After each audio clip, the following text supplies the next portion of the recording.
Pezman, thank you for taking the time out of your day. We were just talking to Coach Sampson, and he was talking about how when he kind of knew there was an opportunity to come here at the University of Houston.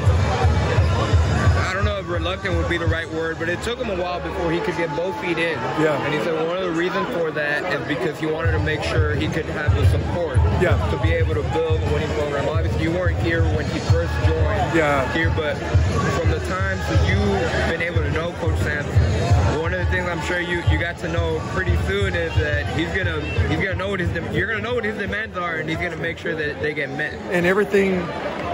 Look, I haven't done what he's done. I don't, being in a Final Four, things like that. And there's an education because not just me, but just in general, what does it take to turn a program and to give yourselves a chance to compete?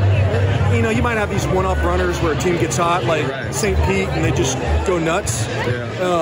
But to build something that's sustainable, he knows what that takes. And, you know, he had to fight for that. And I keep using the phrase "will that," but he willed this into what this is. This is a testament to him, his family, the assistants, and the kids that he's recruited here to turn this into 3 attendance records 3 weeks in a row or 3 games in a row. I'm like, it just doesn't happen. We had a line of students outside the door. I'm like, let them in. You know, this is get them going, let them experience it, so he doesn't have to walk around campus with a bullhorn and get everybody to show up. You know, but. It's just, the story's not over. Just leave it at that.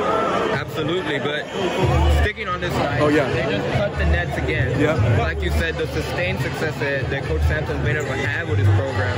From you as an athletic director, we were talking off, you were kind of joking, but what kind of you see with the men's basketball program?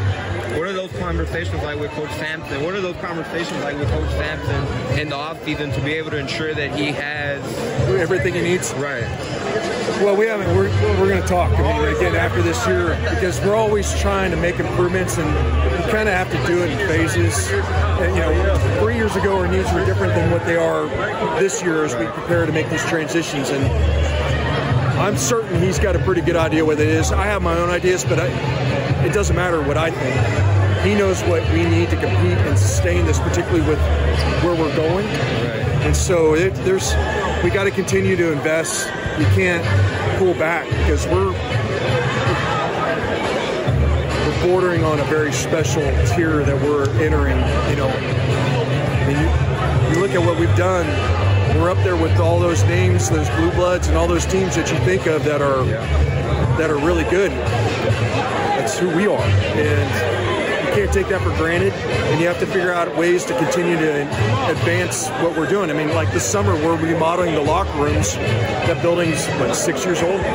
It's just what you have to do. And if we can't raise money right now for basketball, just throw me out of the building, you know? Locker room at the Wichita Center. In Guy V. Lewis. That second floor is going to get a remodel for the men and women, but it's just because when they built that to where it is now, you know, rest and recovery areas, enhancing nutrition, all those things are things that give us a leg up to try to compete at that highest level, to go chase playing at the very last game of the season. One last question, obviously, when it comes to Marcus Sasser, the success that he's had, they put it on the big board. He's tied Fabian White for the most wins ever in the Fertitta Center, and he tied a program record. He's gonna be the outright holder of that pretty soon here. To see him when he came as a freshman, the growth that he's achieved, what's it been like for you? I was watching the video today, you know, it was yesterday. Just watch physically, look how much he's changed. I mean, just his face. I mean, when you're looking at him as a freshman and you look like a little kid, you know, like a freshman, kid that just came out of high school. Just watch these kids get exposed to competing at this level, and just to watch how they invest and continue to lead and invest the time but buy in. And these kids buy in they figure it out pretty quick. You're going to get in or get out. And every one of these kids buys in, and it starts with Marcus, you know, a kid from Dallas, a Texas kid that has turned himself into a very elite player. And then as good as he is on the court, he's a better person off the court. That's all you can ask for. I'm out of words. I mean, just totally blown away and gratified and thankful for Marcus and all these other kids, in particular our seniors. I mean, Reggie Chaney is awesome. I mean, and Darius, we didn't get to see Darius much, but just the quality of these kids and the caliber of them, it's all you could hope for. And I can't wait to see what we do over the next month.